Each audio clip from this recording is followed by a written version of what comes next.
नमस्कार, मैं शिवानी रतूड़ी आर्यव्रत टाइम्स में आपका स्वागत करती हूँ। दिल्ली विधानसभा चुनावों में भाजपा की शानदार जीत के बाद अब बिहार में एनडीए के नेताओं में गजब का उत्साह देखने को मिल रहा है। जी हाँ, भाजपा के वरिष्ठ नेता सम्राट चौधरी ने इस जीत को लेकर अपना बड़ा दावा किया है। उन्होंने कहा है कि दिल्ली के चुनाव परिणामों का असर बिहार पर जरूर देखने को मिलेगा, लेकिन उन्होंने यह भी स्पष्ट किया है कि प्रत्येक राज्य की राजनीति और सामाजिक परिस्थितियां अलग अलग होती हैं। सम्राट चौधरी का मानना है कि बिहार में स्थिति बिल्कुल अलग है, लेकिन फिर भी 2025 के चुनावों में लालू प्रसाद यादव की भी पार्टी को एक बार फिर से करारी हार का सामना ही करना पड़ेगा, जैसे अरविंद केजरीवाल को दिल्ली में करना पड़ा। जी हाँ, सम्राट चौधरी ने अपने बयान में एक और बड़ा दावा किया है। उन्होंने कहा कि बिहार की राजनीति में राजद की स्थिति अब पहले जैसी नहीं रही है।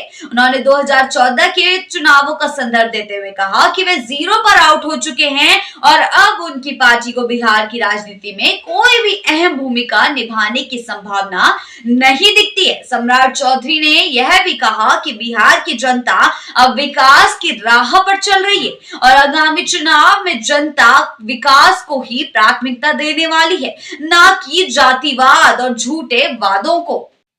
जी हाँ, उनके अनुसार प्रधानमंत्री नरेंद्र मोदी और मुख्यमंत्री नीतीश कुमार की डबल इंजन सरकार ने बिहार के विकास के लिए काफी काम किया है और इस पर बिहार की जनता का पूरा विश्वास है। उन्होंने कहा है कि केंद्रीय बजट में भी बिहार के लिए जो योजनाएं दी गई है वह राज्य के विकास को नई दिशा देने के लिए सहायक होंगी। इस दौरान सम्राट चौधरी ने यह भी स्पष्ट किया कि बिहार के लोग अब राजद के पुराने दिनों से आगे बढ़ चुके हैं और उनका पूरा समर्थन अब केवल उन पार्टियों को मिलेगा जो वास्तविक विकास के पक्ष में हैं। जी हाँ, दिल्ली के चुनाव परिणामों पर टिप्पणी करते हुए सम्राट चौधरी ने कहा कि बिहार और दिल्ली की सामाजिक बनावट में फर्क जरूर हो सकता है, लेकिन अरविंद केजरीवाल और लालू प्रसाद यादव में कई समानताएं हैं। जी हाँ, सम्राट चौधरी ने ये टिप्पणी की है। साथ ही उन्होंने कहा दोनों नेता भ्रष्टाचार के आरोपों में जेल जा चुके हैं और दोनों ही नेता ने जेल से ही सरकार चलाने की कोशिश की और दोनों ही अपने अहंकार के कारण गठबंधन के सहयोगियों का अपमान करने में नहीं झिझके। जी हाँ, सम्राट चौधरी ने कहा राजद के नेता जो भी बयान दे बिहार की जनता पर उसका कोई असर नहीं पड़ने वाला है। राजद का शासन अब बिहार में वापस नहीं आएगा। उन्होंने दावा किया कि बिहार 20 साल पीछे नहीं लौटने वाला है और 2025 के चुनाव में एनडीए 225 सीटें जीतने में सफल होगा। जी हाँ, सम्राट चौधरी के बयान को लेकर एनडीए के अन्य नेता भी उनके समर्थन में खड़े हुए दिखाई दे रहे हैं।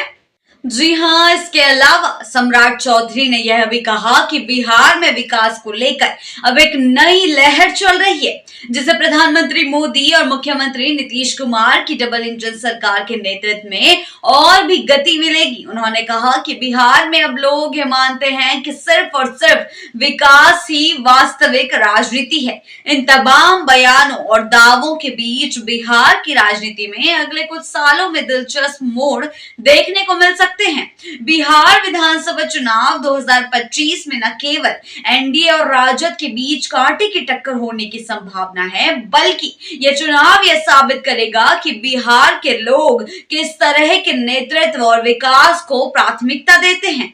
ऐसे ही खबरों के लिए जुड़े रहिए आर्यव्रत टाइम्स के साथ ही चैनल को सब्सक्राइब करना ना भूलें और हमारी फेसबुक और वेबसाइट के साथ भी जरूर जुड़ें।